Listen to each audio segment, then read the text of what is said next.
अस्सलाम वालेकुम। My name is Abdul Waheed. मेरा नाम अब्दुल वहीद है। मैं एक इंग्लिश टीचर हूँ और ये जो है डिक्शनरी स्किल्स, ये लेसन 6 जो है उसकी सेकंड वीडियो है। चूँकि बहुत लंबी वीडियो थी, 1 घंटे से ज़्यादा तकरीबन होती जा रही थी, तो कुछ जो है मसरूफियात की वजह से मुझे जो है वो इस वीडियो को कट करना पड़ा, वरना मैं तो चाहता था 1.5-2 घंटे की एक ही वीडियो बने। तो ये उसका पार्ट 2 है और चूँकि एडिटिंग करके 2 वीडियो इकट्ठी की जा सकती हैं, लेकिन मुझे पता ही नहीं है कैसे करनी है। अभी तक मैंने सीखा नहीं है, तो ज़्यादा मसरूफ़ होने की वजह से शायद मेरे पास टाइम भी नहीं निकलता, और वरना शायद मैं कर ही लूँ। बच्चे करते रहते हैं। God bless you, God bless you. और अब ये जो है इसमें डिक्शनरी के बारे में बताया कि डिक्शनरी कैसे जो है आपने इसको स्टडी करना है, डिक्शनरी में होता क्या कुछ है। तो पहले तो इस तरफ जो है ये वाला वर्ड जो है, ये पहला वर्ड है इस पेज का, ये यहाँ पे ये सेम है, अनबाउंड, अनबाउंड लिखा हुआ है, और उसके बाद ये अगला नेक्स्ट वर्ड आ जाता है। फिर एक इसके और इसी तरह से भी छी के साथ साथ और नेक्स्ट नेक्स्ट वर्ड आते जाते हैं। तो ये डिक्शनरी है, इसमें ये बताया तो हुआ है। और इसमें क्या है जी, नज़र इसको और देखने ऊपर कर लेता हूँ। यस, हाँ हाँ, काफ़ी कुछ इसमें दिया हुआ है। अरे भाई डिक्शनरी को अब ये हम चले थे इंग्लिश सीखने, और हमें डिक्शनरी पढ़ने की ट्रेनिंग जो है वो जो है शुरू हो गई है। होता है, बहुत से लोग जो हैं डिक्शनरी को देख देख के चलते हैं, वो परफेक्ट होके चलते हैं, वो अपने किसी काम में कोई छोटी मोटी गलती छोड़ते ही नहीं हैं, और वो यही चाहते हैं कि बच्चा भी जो है वो इसी तरह से उसके काम में कहीं कोई छोटी मोटी कोई गलती ना रहे। तो हाँ, सोच अच्छी है, ठीक है, लेकिन अगर ये महारतें चलते फिरते हाजिर हो जाएं तो अच्छी बात है, ना हो तो और अच्छी बात है। क्योंकि हम जो हैं we are straight on our task, हम अपने टास्क को ही फॉलो करते रहते हैं, तो ये हमारे लिए ज़्यादा अच्छा होता है। अब हर एक ये जो है आगे इनके जो मीनिंग दिए हुए हैं, इनके कोई स्पेशल नाम रखे हुए हैं डिक्शनरी से रिलेटेड जो वर्ड है। तो एनीवे इसमें बहुत कुछ जो है इंफॉर्मेशन दी हुई है। हमने एक वर्ड नहीं सीखना होता है, बहुत से अल्फाज सीखने होते हैं। अब इस सारे पेज पे हो सकता है 8-10 वर्ड हों, और अब वो ज़माना ही नहीं रहा। अब आपको अगर कोई प्रॉब्लम है, कोई वर्ड है वो नहीं आता, सीधा गूगल में जाएं। आजकल इंटरनेट, मोबाइल फ़ोन हर बंदे के हाथ में है, तो गूगल करें, नहीं या तो सीख लें। ये जो है ये एक टूल है, ये आपको स्कूल में नहीं सिखाएंगे। गूगल से मीनिंग निकालना, गूगल से हेल्प लेना, ये आपको स्कूल में बिल्कुल नहीं सिखाएंगे, बल्कि ये कहेंगे कि गूगल की तरफ जाएं हैं। तो गूगल जो है बहुत सा टाइम सेव करता है, किस लफ्ज़ को कैसे पढ़ना है, मीनिंग क्या है। मेरे ज़माने में तो ये फैसिलिटी नहीं थी, लेकिन जैसे जैसे ये फैसिलिटीज़ आई हैं तो I am familiar with them. मैं इनको यूज़ भी करता हूँ, और बच्चों के लिए करनी होती है, वरना मुझे अपने लिए तो इनकी ज़रूरत नहीं होती। मुझे जो लफ्ज़ नहीं समझ आता कोई बात नहीं, आज नहीं तो कल खुद ही जो है वो समझ आ जाएगा। Reading is the best tool. आपने अपने इस लेसन की इंग्लिश में सिर्फ रीडिंग करनी है, कुछ नहीं करना, ठीक है। हाँ, क्वेश्चन आंसर याद कर लें, वो तो पेपर में आने ही आने हैं। तो ये नहीं है, एक तो ये क्लियर नहीं लिखा हुआ, ठीक है, बहुत धुंधला सा है, और दूसरा मेरा इसमें इंटरेस्ट भी डेवलप नहीं हो रहा, मुझे अजियत हो रही है इसको देख देख के। और ऑफ कोर्स जो इसको सीखेंगे वो इस सारी अजियत में से गुजरेंगे, ठीक है, और फिर वो यकीनन कुछ ना कुछ हासिल कर लेंगे। तो मेरा ख्याल है तो मेरा जो इंग्लिश सीखने सिखाने का प्रोसेस है ये उससे रिलेटेड नहीं है, तो इसलिए आई फील वेरी सॉरी। मैं चाहता हूँ कि इसको कुछ इसको या मसल प्रेपोजिशन पता नहीं है क्या क्या क्या क्या कुछ लिखा हुआ है, बहुत क्लियर नहीं है। आपकी इंग्लिश की जो 9 की बुक है उसमें शायद दिया हुआ होगा। तो एनीवे ये इतना कोई इम्पोर्टेंट भी नहीं है, क्योंकि अगर इस तरह से हम अंग्रेजी एक एक लफ्ज़ को ठीक हम तो सीख पढ़ ही नहीं सकते। तो भाई आगे चलते हैं। Identify the primary and secondary stress in the following word. अब ये बच्चे क्या जाने, ये शायर लोग जो होते हैं ये उनको इनकी ज़रूरत होती है, उन्होंने अल्फाज का अपनी जो लाइनें जो लिखते हैं, शेर व शायरी की जो लाइनें होती हैं उनका वज़न बराबर करने के लिए, या एक मखसूस वज़न डेवलप करने के लिए जो है वो आवाज़ों को कहीं वो सटेस्ट कर देते हैं, कहीं अनसटेस्ट करते हैं। इसके लिए कोई फार्मूला तो है नहीं, हमने एक रिदम क्रिएट करना होता है। जैसे टी टम टी टम टी टम, ये इनको मीटर में टी टम 1 मीटर है, तो मीटर बनाने होते हैं और इसमें वेरिएशन होती है। जो सटेस्ट टी जो है अनसटेस्ट साउंड है, टम सटेस्ट साउंड है, तो ये अनरिटन अनसटेस्ट है, रिटन रिटन। अब ये पढ़ना कैसे है उसके मुताबिक, तो ये मेरे हिसाब से तो ये सारी सटेस्ट है। अनरिटन रिटन, तो अन हो सकता है आप प्रोनाउंसिएशन में अनरिटन कह देंगे, अनरिटन अनरिटन वगैरह दें। तो अनरिटन अनरिटन सारे सटेस्ट है, कोई भी अनसटेस्ट नहीं, टम टम टम टम है सारे।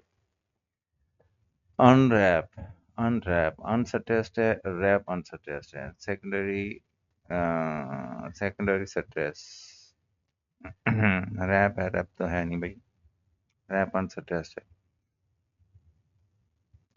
अभी प्राइमरी सटेस्ट और अभी हम सटेस्ट और अनसटेस्ट निकले थे, अब प्राइमरी सटेस्ट और सेकेंडरी सटेस्ट। आई डोंट नो, इसमें कुछ वजाहत तो की नहीं भाई। ठीक है, टीचर किसी को आता हो तो बता देगा, कोई इम्पोर्टेंट बात नहीं है ये। अब्राहम अब्राहम अब्राहम, तो ये जो है ये सट्रेस है, ये सेक्ट्रेस राहम। अच्छा, प्रेसिडेंट प्रेसिडेंट प्रेसी, ये जो है ये अनसट्रेस्ड है। और इसमें चूंकि सेकेंडरी और प्राइमरी स्ट्रेस की बात होती है, कोई इसकी डेफिनेशन नहीं दी गई यहाँ पे, तो लिहाजा इसको ऐसे ही जाने दें। तो मैं स्ट्रेस अनस्ट्रेस तक मुझे पता था, ये नई चीज़ निकल आई है, मुझे भी नहीं पता। एक 60 साल की उम्र तक हो गया हूँ, मैंने कभी पढ़ी नहीं। अब ये 9th क्लास का बच्चा कब पढ़ेगा, कब याद रखेगा, शायर ही बन जाएगा। ठीक है, और बेचारे ने शायर नहीं बनना, उसे डॉक्टर बनना है, इंजीनियर बनना है, उसको ये पढ़ाने का तो कोई फायदा ही नहीं है। अच्छा, अगर वो इसमें पड़ गया फिर हो सकता है डॉक्टरी के साथ अच्छा शायद शायद डॉक्टर अल्लामा इकबाल ही बनेगा वो। अच्छा जी, सॉरी, अल्लामा इकबाल का बहुत बड़ा मुकाम है उनके जो पोइट्री के वाले से, क्योंकि हर बंदा ही अपने आप को अल्लामा इकबाल समझता है, तो इस हवाले से मैंने बात कर दी। तो अब्राहम अब्राहम, तो प्रेसिडेंट प्रेसिडेंट, टीच टीच, ये तो एक ही साउंड है भाई। फाउंडर फाउंडर, ये आंसर टेस्ट है पाउंडर, इसको पाउंडर। ठीक है, आप इसको चेंज कर सकते हैं, स्ट्रेस चेंज कर सकते हैं। एनीवे, ये कोई कोई जो है ऐसे डिक्शनरी वाली बात फजूल है, इस तरह से ये भी मेरे हिसाब से ये भी फजूल बात है, बच्चों को ऐसी बातें पढ़ानी ही नहीं चाहिए। उनका कोई जिसने शायर बनना है वो खुद शेर व शायरी की किताबें ले आता है, उस पर रिसर्च की किताबें ले आता है। बच्चों को सिर्फ जो है आप लैंग्वेज की तरफ लेके जाएं, ताकि वो बातचीत कर सकें, किताबें पढ़ सकें, समझ सकें, और बस दैट्स इम्पोर्टेंट। आगे फॉर द टीचर, अब टीचर क्या करे जी, अब ये सिलेबस बनाने वाले की पूरी कोशिश है कि अंग्रेजी पढ़ा भी कोई ना सके। अच्छा, ये टीचर्स जो होते हैं ना, इनके पास जो जो बुक लिखी होती है, इस तरह की जो किताबें लिखी होती हैं, इनके साथ टीचर्स मैनुअल होते हैं, यानी उसमें जो सारी काम करने हैं उनके सॉल्यूशंस बताए होते हैं कि टीचर क्या करे, वजाहत की होती है, या सवालों के जवाब। या अभी हमने प्राइमरी स्ट्रेस और सेकेंडरी स्ट्रेस की बात की थी, वैसे गूगल कर लें प्राइमरी स्ट्रेस और सेकेंडरी स्ट्रेस क्या होता है, तफसील पता चल जाएगी, लेकिन ज़रूरत नहीं है। और इसकी और ये डेंजरस भी है, हो सकता है आप इसी चक्कर में बनने कुछ और निकले हैं, बन कुछ और जाए। तो for the teacher explain to the students the difference between the primary and secondary stress. Google के पास जाओ भाई, वो प्राइमरी स्ट्रेस मेरे ख्याल में वो भी नहीं बता सकेगा। आर्टिफिशियल इंटेलिजेंस को कंसल्ट कर लो, शायद वो आपकी कोई हेल्प करे, क्योंकि इतनी अनकॉमन सी चीज़ है, आई डोंट नो कि ये क्यों पढ़ा रहे हैं। एनीवे, तो ये भी एक चीज़ है भाई, रुकावट है। टीचर्स प्राइमरी से टेस्ट और सेकेंडरी से टेस्ट होगी, कोई फजूल सी चीज़ ही होगी। इम्पॉर्टेंट चीज़ ये है कि आपने प्रेजेंट पास्ट और फ्यूचर मिक्स नहीं करना, ठीक है, ये इम्पॉर्टेंट चीज़ है। और दूसरी, यानी कि बार बार शफलिंग नहीं करनी, प्रेजेंट से पास्ट, पास्ट से प्रेजेंट, प्रेजेंट से पास्ट, पास्ट में प्रेजेंट, ये नहीं करना। और फ्यूचर को भी पास्ट के साथ ही है आपने मिक्सअप नहीं करना। This is very important, past किसी के साथ मिक्स नहीं होता। ये बातें मेरे को, ये हम कैसे मेंटेन करेंगे, हम प्रेजेंट पास्ट फ्यूचर की निशानियों से करेंगे। तो वो तो हम ना या कहीं भी कोई नहीं सिखाएगा, ठीक है, बस इस तरह की फजूल बातें सिखाई जाती हैं, हर तरफ लेके घूमे फिरेंगे आप। अच्छा जी, आगे है ग्रामर। हम सॉरी, ये जो सिलेबस बनाने वाले हैं मैं बच्चों को बागी नहीं कर रहा, लेकिन ये अब एक कमी है जिसकी तरफ मैं निशानदेही कर रहा हूँ। ग्रामर। अब ये ग्रामर में है एडवर्ब्स हैं। एडवर्ब्स हैं बेसिकली ऐसे अल्फाज होते हैं जो ये बताते हैं कि काम किस तरह से हो रहा है, ठीक है। ली वर्ड्स यानी ऑनेस्टली, क्विकली, शार्पली, इंटेलिजेंटली, ली वर्ड सारे जो हैं वो एडवर्ब्स होते हैं, वो ही एक मेन इंपॉर्टेंट चीज़ है। अब एडवर्ब ऑफ प्लेस है, एडवर्ब ऑफ मैनर है, एडवर्ब ऑफ टाइम है, पता नहीं कितनी किस्म के एडवर्ब आ जाते हैं।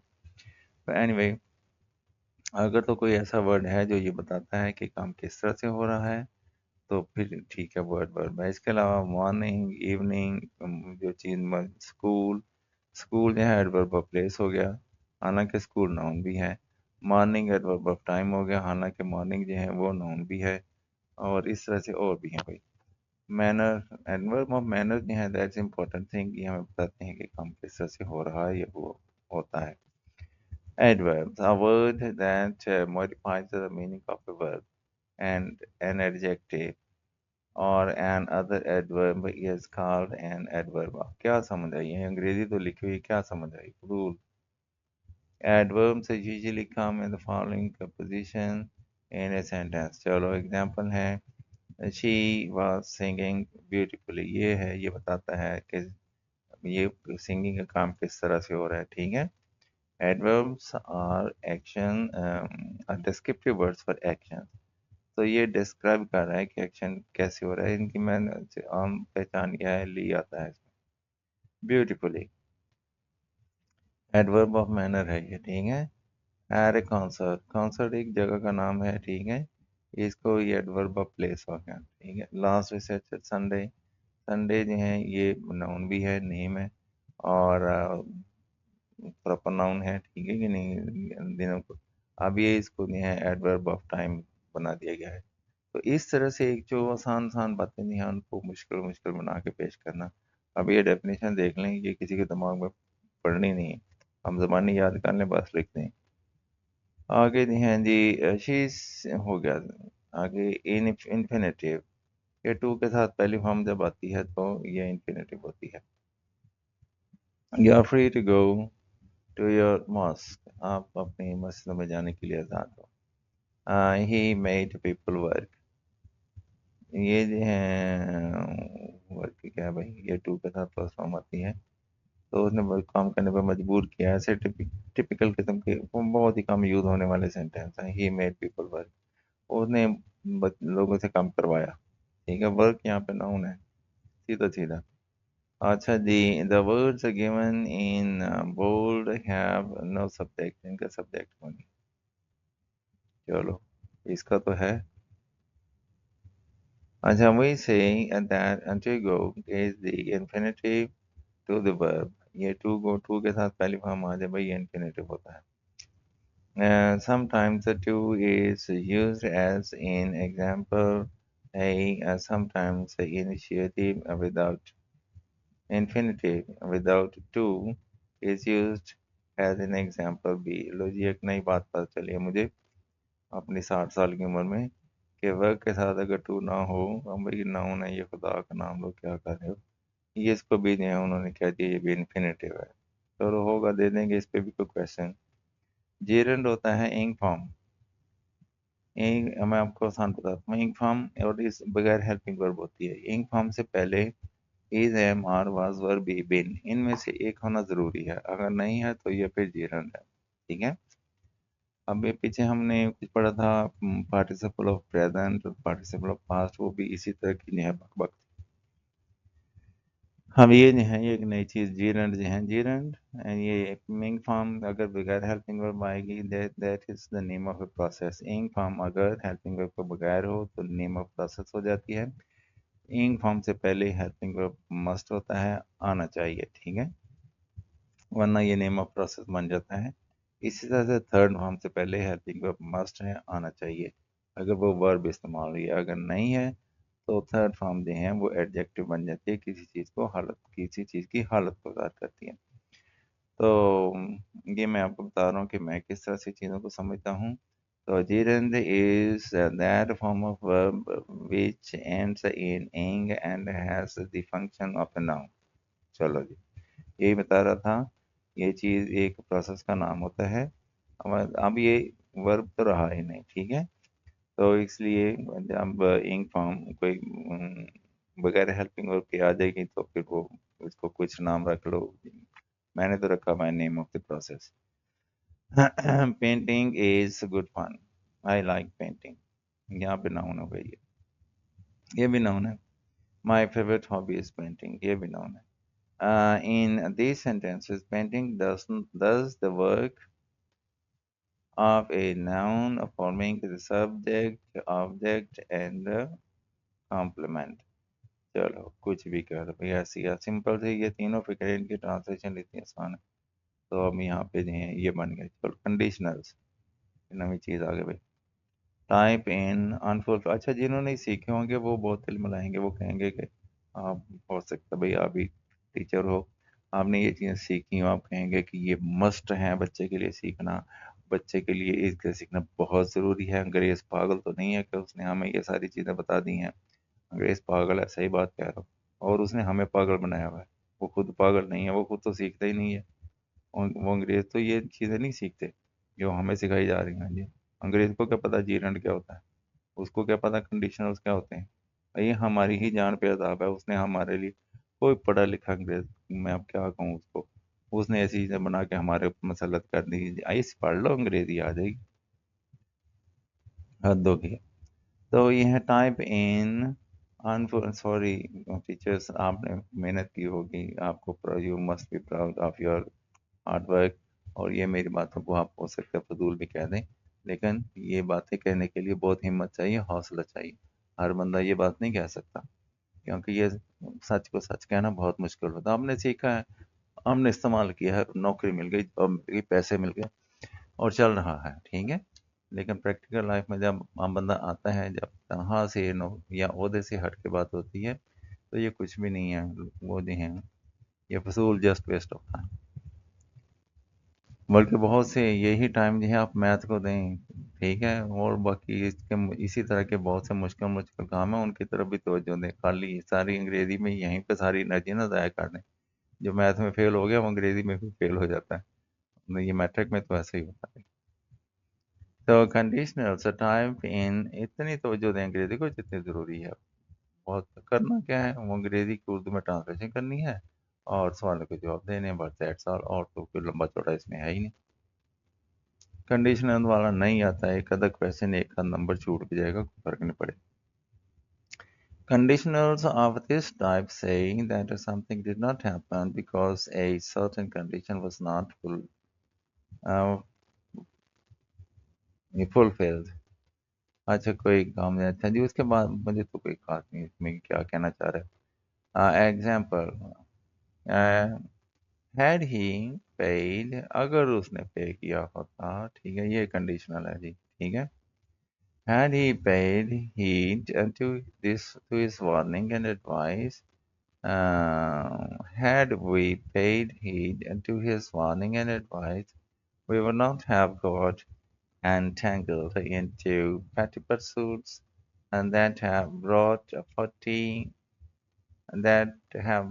forth only disunity and disharmony among our ranks।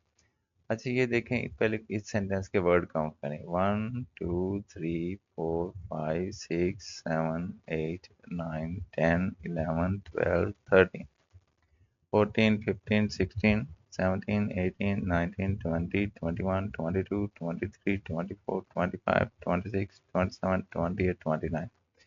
अब इस लंबे सेंटेंस में किसी शरीफ आदमी ने आपको ये नहीं बताया कि एग्जामिनेशन के लिए मैक्सिमम जो आपको वर्ड लिखने होते हैं एक सेंटेंस में, आप 20 वर्ड से ज़्यादा ना लिखें, ठीक है। ये बहुत इंपॉर्टेंट बात मैं बता रहा हूँ। एग्जामिनेशन में आइडियल राइटिंग जो होती है उसमें 20 से ज़्यादा वर्ड नहीं होने चाहिए। और 20 के कि चलो एक आध ऊपर नीचे हो गया कोई बात नहीं। तो ये नहीं है, ये यहाँ पे फुल स्टॉप आना चाहिए था, ठीक है। अब इसको खींचो, चलो यहाँ लगा लेते। 15 से 20 के दरमियान वर्ड रखें एक सेंटेंस में, वरना एग्जामिनर को हो सकता है जो आप लिख रहे हैं उसको समझने के लिए ज़हन पे जोर देना पड़े। एक आध पे बहुत चालाक जो हो सकता है वो समझ जाए, लेकिन सारे एग्जामिनर एक जैसे नहीं होंगे। उनमें कुछ एग्जामिनर भी उनकी कैटेगरी होती है, कोई अच्छे कोई बुरे होते हैं। तो अगर आपका तो एग्जामिनर को ऐसा बंदा आ गया जिसकी इंग्लिश बात ऐसे वाजबी सी है, जो सफारशी है, पैसे दे के भर्ती हुआ है, या सिंध से आया हुआ है, या किसी और आई मीन ज़्यादातर वहाँ पे इस तरह से कपड़े होते हैं।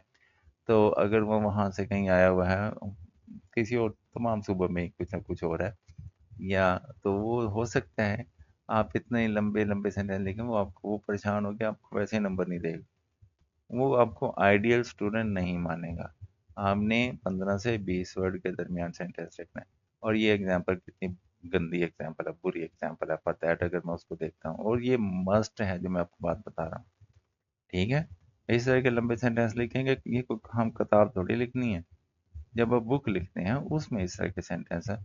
हाँ भाई, बड़े बड़े दूर हमने अपना अपनी स्किल, अपना इल्म, अपने ख्यालात उनकी वजाहत करनी होती है, और बात का तुम्हारा ध्यान ख्यालात की तरफ होता है। हम सेंटेंस स्ट्रक्चर की तरफ ज़्यादा ध्यान नहीं हमारा रहता। बस जो ज़रूरी होती हैं वाजबी सी रखती हैं, तो उसके बाद हम लंबे लंबे सेंटेंस लिखना शुरू कर देते हैं। कभी भी ना करिए एग्जामिनेशन में 15 to 20 वर्ड्स, मेरी बात लिख लें, 15 to 20 वर्ड से ज़्यादा आपने एक सेंटेंस में नहीं लिखने, क्योंकि आपने उसमें लेटर शेटर वो भी आपने आपकी तो स्टेज ही ऐसी है, आपने जो भी करना है ज़बानी याद करके लिखना है। ग्रामर की बुक भी इसीलिए लगाई गई। और गवर्नमेंट को पैसों की ज़रूरत होगी, वो एक और किताब लगा देगी, बच्चे खरीदें और उस पर रॉयल्टी मिले। अच्छा, find the kinds of adverbs in the lesson, kind of word जो हैं वो लेसन में जो इस्तेमाल हुए हैं। तो नेचुरली एडवर्ब ऑफ मैनर इस्तेमाल हुए हैं, ली वर्ड्स हैं, clear, clearly, swiftly, hardly. Hard लिख दिया, ली लिखा कोई नहीं। एडवर्ब ऑफ प्लेस, जैसे चीज जगहों के नाम, क्वेटा, अंडर। अंडर कहाँ से आ गया भाई? अंडर पाथ एक वर्ड है ये, ठीक है, अंडर पाथ। और ये जो है नंबर 3 है एडवर्ब ऑफ टाइम, ये जैसे आफ्टर, ये तो प्रपोजिशन है। टुडे ये ठीक है। अर्ली ये भी ठीक है। आफ्टर, आफ्टरवर्ड्स भी चलो ऐसे है, मान लो। एडवर्ब्स ऑफ फ्रीक्वेंसी, जो वर्ड ये बताते हैं कि काम कितना ज़्यादा कितनी कितनी दफ़ा बार बार हुआ है। उर्दू मुझे नहीं मिली, अंग्रेजी कहाँ से मिली। वर्ड ऑफ फ्रीक्वेंसी, इसमें ये होता है, हम कहते हैं how often do you go, often जो है ये word of frequency, adverb of frequency है। ओनली, डेली, ठीक है, ये फ्रीक्वेंसी है। एडवर्ब ऑफ डिग्री, ये जो है ऐसे मच है, वेरी है, एक्सट्रीमली, स्विफ्टली। हद हो गई, ये कौन सी, ये तो एक्सट्रीमली स्विफ्टली तो मैनर्स है। चलो भाई चलो, कर लो, बर्दाश्त कर लो, no problem. Okay, write 5 sentences using adverbs of manner, place and time in correct sequence. अब ये जो है इन्होंने हमें टास्क दे दिया है, सारा हम एडवर्ब के इर्द गिर्द घूमते रहें, और शाम तक कितना घूम चुके होंगे मैं। एडवर्ब का तो दूर की बात है, वर्ब के बारे में भी कुछ नहीं याद रहेगा। तो आंसर है ही वर्कड हार्ड yesterday, ये एडवर्ब ऑफ टाइम है। He was singing beautifully, adverb of manner है। अंडर द ट्री, ट्री जो है एडवर्ब ऑफ प्लेस है। yesterday एडवर्ब ऑफ टाइम है। आगे है जी, you can cross the road easily, adverb of manner है। From here adverb of place है। At sun, at rush time, ये एडवर्ब ऑफ टाइम है। आगे है जी, they traveled so long in hot season। अच्छा जी, so long adverb of frequency होगा मेरे ख्याल में। in hot season, ये एडवर्ब ऑफ टाइम है। so long, they traveled so long, ये एडवर्ब ऑफ मैनर भी हो सकता है भाई, ठीक है।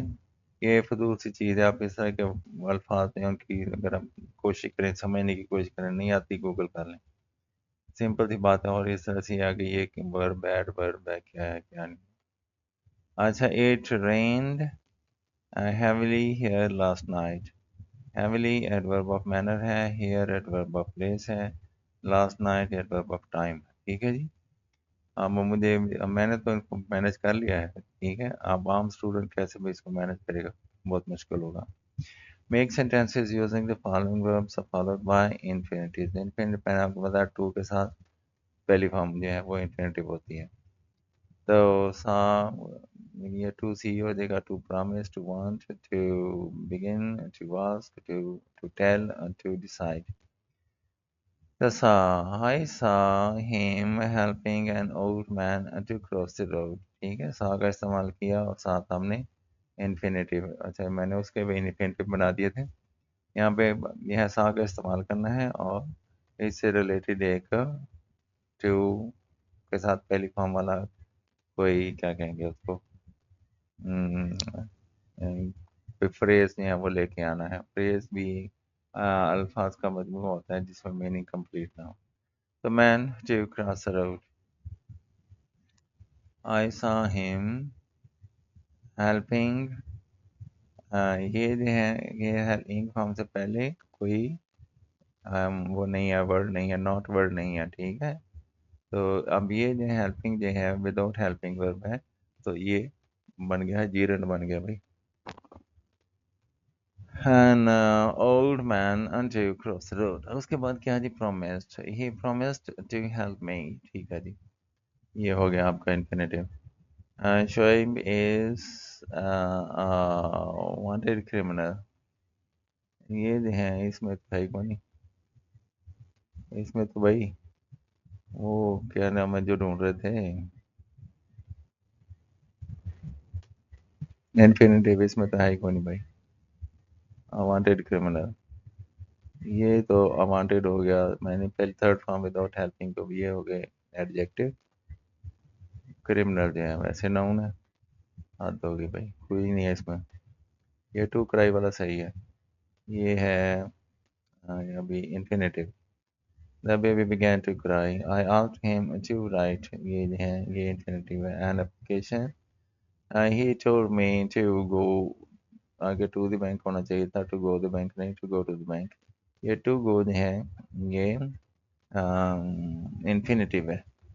to the bank जो है ये infinitive नहीं है, क्योंकि to के बाद यहाँ पे to the bank जब आएगा तो the bank जो है ये कोई एक्शन वर्ड नहीं है, पहली फॉर्म नहीं है, ये पहली फॉर्म है वर्ब की। तो to go जो है ये infinitive है। He has decided to appear infinitive in the examination। अब ये सारे हैं भाई, एक आया था जिसमें नहीं आया, आई वांटेड, पता नहीं इसमें क्या था। कंप्लीट, आई एम सॉरी भाई, गला है बूढ़ा हो गया है और उसको साफ साफ करना पड़ता है, बार बार ट्यूनिंग बार बार होनी पड़ती है। Complete these phrases by adding gerunds and use them in sentences। gerund मैंने बताया ing form without any helping verb। अच्छा जी, good at, sad at, good at teaching, sad at losing, accused of stealing the books, और tired of working hard। ing form से पहले अगर is, am, are, was, were, be, been 7 अल्फाज हैं, इनमें से अगर कोई ना हो तो वो जो है वो फिर gerund हो जाएगी। ठीक है जी।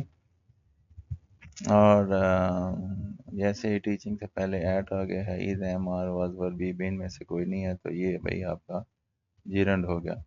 And she is good at teaching English। ये जो and that becomes the name of a process। अगर ये ऐसा हो, ing फॉर्म से पहले is, am, are, was, were, be, been, अगर इनमें से कोई ना हो तो ing form name of the process बन जाती है।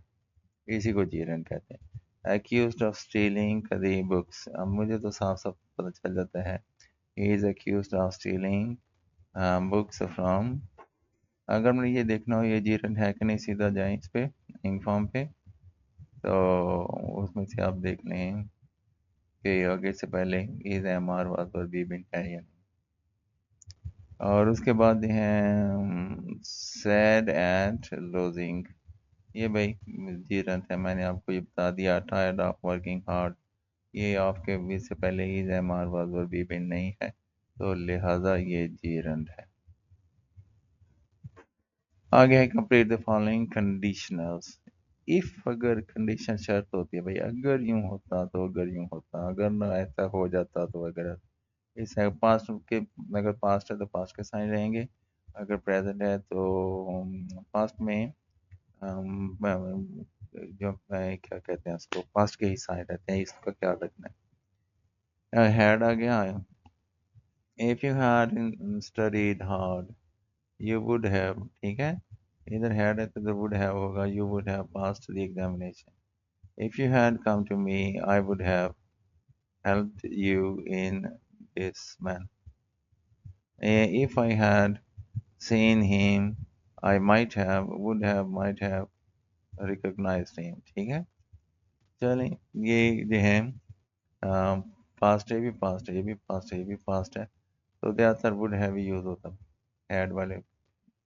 इफ और हैड हो तो फिर वुड हैव आता है ज़्यादातर।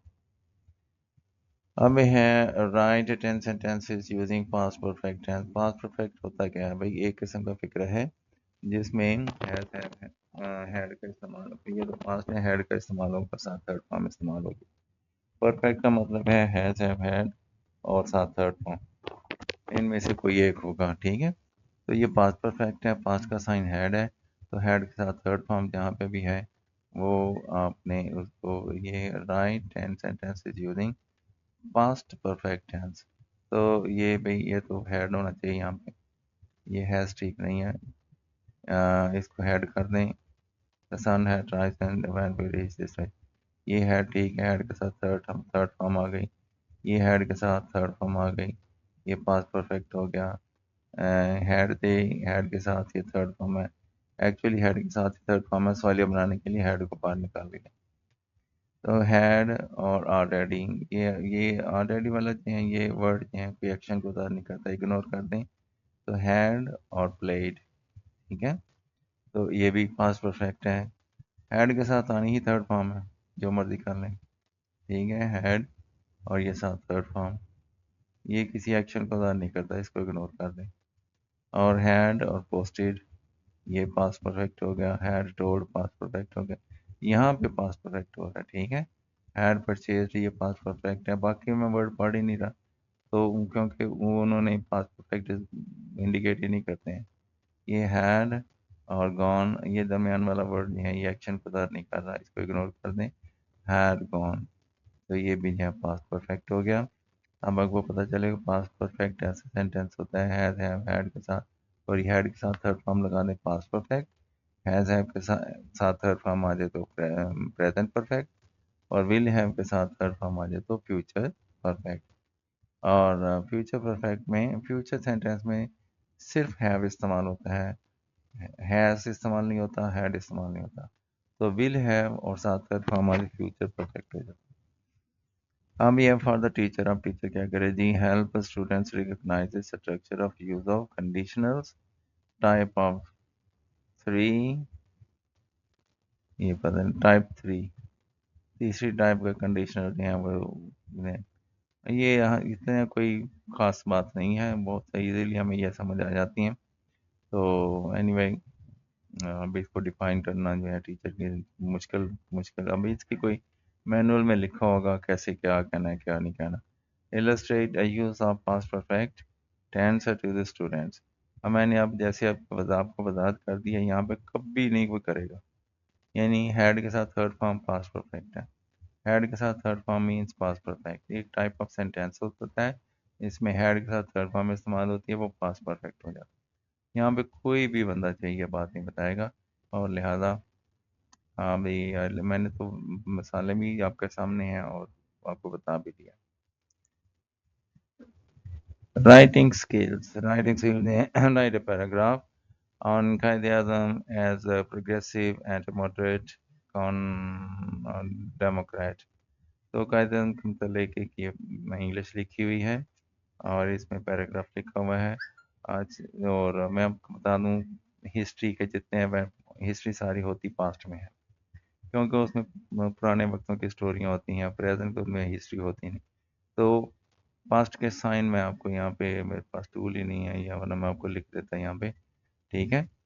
तो पास्ट के साइन होते हैं, इधर कहीं और लिख देता हूँ, इधर ये आ गया इधर, इत्तेफाक से लिखे हुए पड़े हैं, ये ले। अब पास के साइन है, was, were, had, S plus to, could, would. अब ये सारे पैराग्राफ में जहाँ ये नहीं आएंगे सेंटेंस में, मिसाल के तौर पर इधर मारा जाता है तो मैं रुकूंगा वहाँ पे, क्यों आया भाई, ठीक है, इसको तो इजाज़त ही नहीं थी। कुछ सेंटेंस ऐसे होते हैं वो होते ही प्रेजेंट में हैं, तो वे लिखे भी प्रेजेंट में ही जाते हैं। मसलन अल्लाह एक है, अब ये प्रेजेंट में ही लिखा जाएगा। लाल इत्तफाक में बरकत है, ये भी प्रेजेंट ही लिखा जाएगा, इसका पास्ट नहीं होता। कोई सेंटेंस होते हैं उसका पास्ट होता ही नहीं, इसलिए वो पास्ट में प्रेजेंट ही लिखे जाते हैं।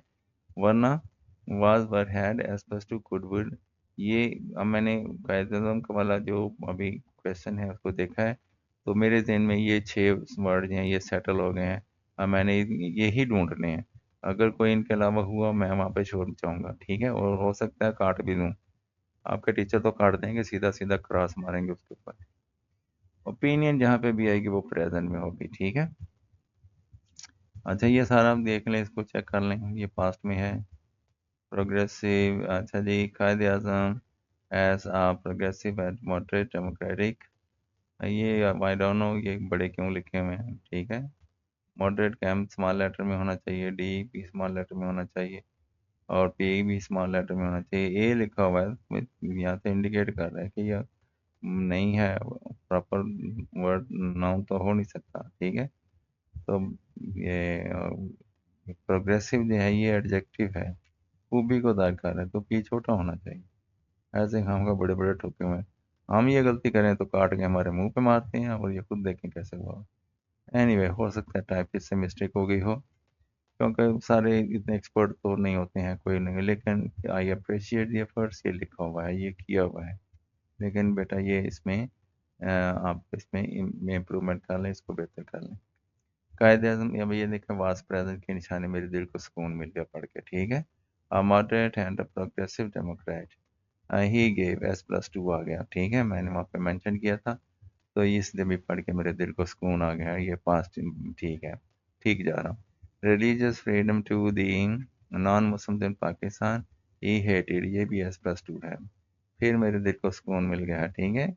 लिंगुअल, यहाँ पे एस प्लस वन होता मैं फट पड़ता, ये क्यों लिखा हुआ है, एस प्लस टू है, सब्जेक्ट के साथ सेकंड फॉर्म है, ठीक है। लिंगुअल, एथनिक, सेक्टेरियन, यहीं पे गलती होनी होती है जहाँ पे वर्ब इस्तेमाल होता है, आगे पीछे नहीं गलती होती।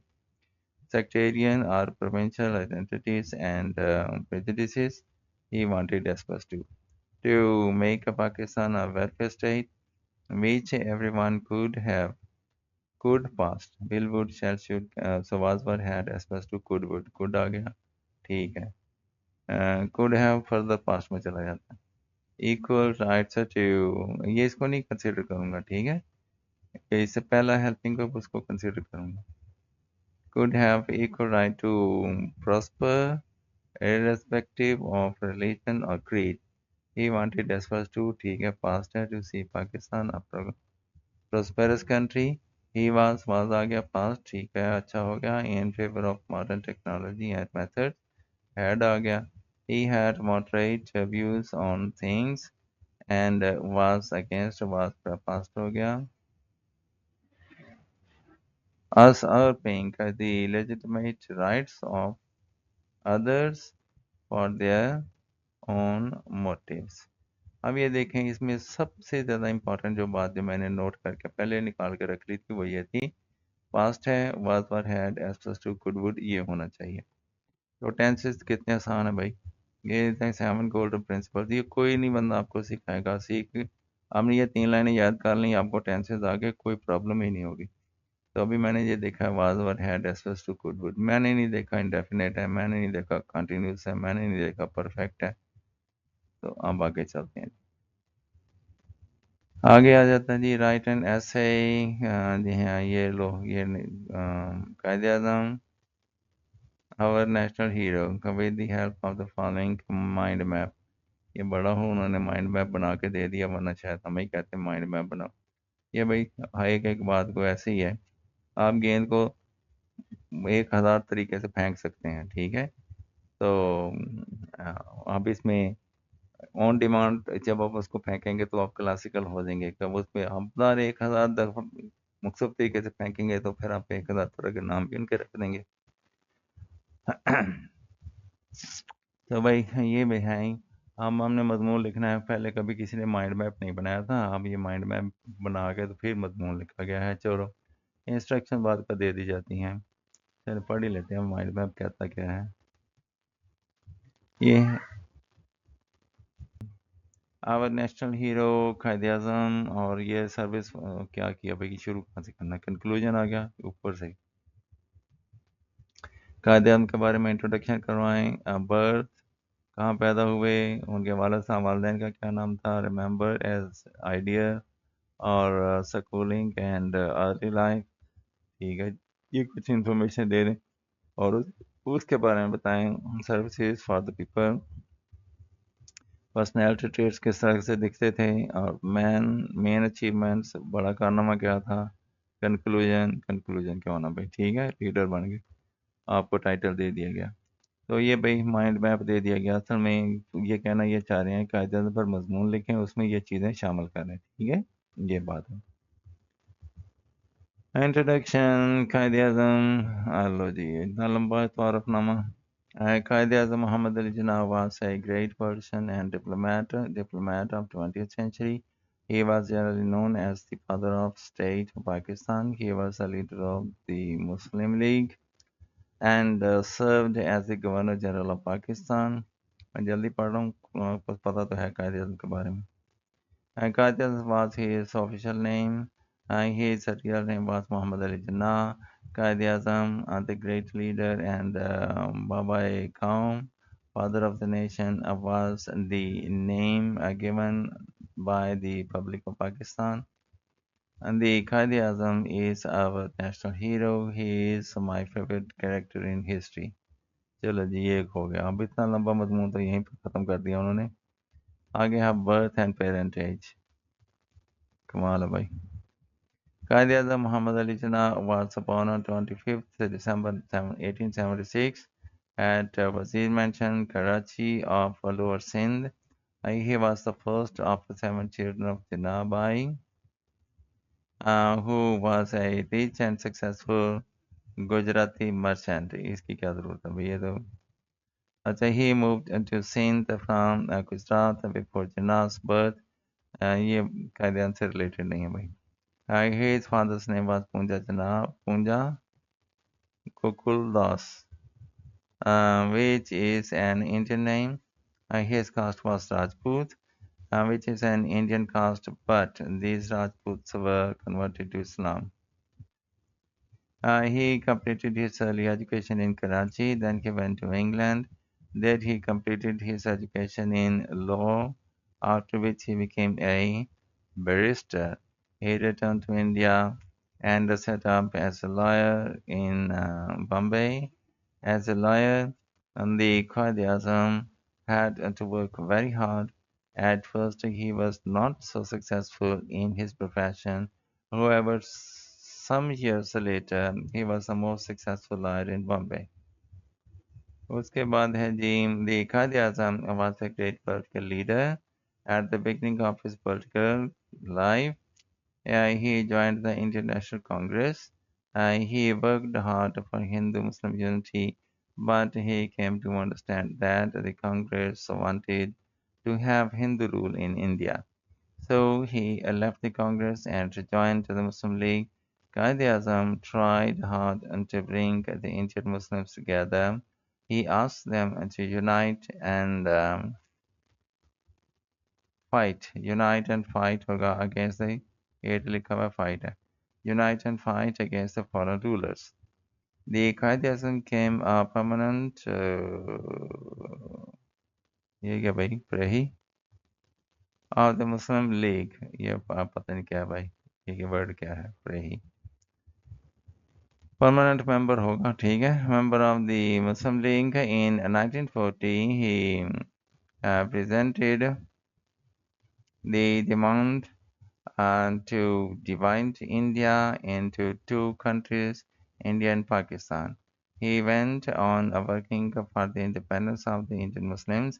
He faced the opposition of the Hindus and the English bravely in unusual ways. उसके बाद है भाई जी, Jinnah served as a leader of all India Muslim League. इतना तो जितना ये पढ़ने पर लगा दिया इतना तो असल कहानी नहीं है, हमें किस चक्रों में डाल दिया भाई। चलो पढ़ देता हूँ। जिनाल served as a leader of All India Muslim League from 1913 until Pakistan's independence on August 14, 1947. Jinnah rose to prominence in the International Congress, initially expounding ideas of Hindu-Muslim unity and helping shape the 1916 Lucknow Pact between the Muslim League and the Indian National Congress. यहाँ पे full stop है भाई. He also became a key leader in the All India Home Rule League. He responded. He proposed a 14-point constitutional reform plan and to safeguard the political rights of Muslims in a self-governing India. The Quaid-e-Azam was the first Governor-General of Pakistan. He continued working for the progress of Pakistan till the last moment's struggle against might force. He died on 11 September 1948. He was not born with a silver spoon in his mouth. ये कौन कह रहा है भाई? Silver spoon तो था, अमीर घर में पैदा हुआ था, वरना इंग्लैंड कैसे जाता? He was not born with a silver spoon in his mouth. The Quaid-e-Azam was the most popular Muslim leader of his time and continued as plus 2 by and continued to be so in our age and continues to be so. ठीक है, ये comment है. And continues to be present है, ठीक है भाई. Leader of his time and continues to be so in our age. As the founder of Pakistan, his name will never suffer and a claims unlikely he could not write a will before his untimed death about the social, economic and political system for Pakistan. He could not write anything about the need to bring the feudal system to an end. All this has really caused the introduction and continuation of instability and corruption in politics and the economics of the country. लो भाई, आगे क्या आ गया है? Oral communication, ये कोई dialogue वगैरह होगा भाई, ये यंग मैन और पॉलिटिकल पढ़ लेता हूँ. Excuse me, is there a supermarket near here? Yes, there is one near here. How do I get there? At the traffic lights, take the first left and go straight on. It's on the left. Is it far? Not really. Thank you. Don't mention it. आगे फिर teacher के लिए कोई नई चीज़ आ गई है. Guide students to develop a mind map to focus relevant points. Help them practice the dialogue in pairs with appropriate stress and intonation. ये अच्छी exercise है भाई. Illustrate use of adverbs and kinds of adverbs. Illustrate the use of infinitives and infinitive phrases. Gerund and gerund phrases. ये तो भाई मुश्किल काम है, स्टूडेंट को मुश्किल में डालने वाली बात है. खत्म हो गया, चलो. नहीं भाई, 48 मिनट्स की वीडियो बन गई, ऑलमोस्ट 60 मिनट्स की पहले वीडियो बनी है. तो ये class 9. Thank you very much for, आपने बहुत टाइम जो है मेरे साथ यहाँ पे इस वीडियो में इसको बड़े सब्र से देखा और मैंने भी बड़े सब्र से इसको बनाया, पढ़ा, बहुत सी बातें इसमें बर्दाश्त की. हालांकि मैं अपने लिए कभी भी ना इसको पढ़ता और ये मैंने इसको अटैम्प्ट सारी ज़िंदगी नहीं करना था. ये भला हो किसी का, किसी ने इसको सॉल्व कर दिया, मैंने कहा चलो टाइम सेविंग है और बहुत से स्टूडेंट्स की जहाँ तक हो सकता है छोटी मोटी रहनुमाई भी हो जाएगी और कुछ आसान मेथड भी आपको पता चल जाएंगे इंग्लिश से रिलेटेड जो हैं. तो ये जो हैं आपकी क्या कहेंगे इसको, ये इसकी जो स्टडी जो है ये मुकम्मल हो गई इस चैप्टर की. ये 2 घंटे की जो ऑलमोस्ट वीडियो बनी है, that was too much. Once again आखिर में मैं स्टूडेंट्स को एडवाइस करूँगा, डियर स्टूडेंट्स, आपने सिर्फ इंग्लिश पढ़नी है, इंग्लिश ही पढ़नी है. कोई लफ्ज़ नहीं समझ आता, कोई टीचर आपके सामने आ गया, बस उसको पूछने सर इसका क्या मतलब है, इसका ये मीनिंग डिक्शनरी नहीं देखते हैं, लोगों को देखते हैं कि इसका सर इसका क्या मतलब है, सर इसका क्या मतलब है, इसका क्या मतलब है। डिक्शनरी की या फिर गूगल के पास चले जाओ, गूगल कुछ नहीं कहता, सारी बातें आराम से बता देते हैं। ठीक है, वो गुस्सा भी नहीं करता और 24 आवर आपके मोबाइल में भी है। तो आप जो हैं इसको आप उस तरह से लें। तो ये जो है योर नंबर 6 है, कार्ड्स विजन एंड पाकिस्तान। और बहुत शुक्रिया इस वीडियो को देखने का। लाइक करें, सब्सक्राइब करें, शेयर करें। ठीक है, तो उम्मीद उम्मीद है आप इस वीडियो को मुफीद देखेंगे। वरना इसी आसान तरीका जो है इसको स्टडी करने का और कोई नहीं है। और आपके नहीं सिर्फ इंग्लिश की, अगर आपने इंग्लिश सीखनी है, महारत हासिल करनी है, मेरे जैसा बनना है, तो फिर सिर्फ इस कहानी को इंग्लिश में पढ़ें। इसमें आपको 10 से 15 मिनट लगेंगे, इससे ज़्यादा टाइम नहीं लगेगा।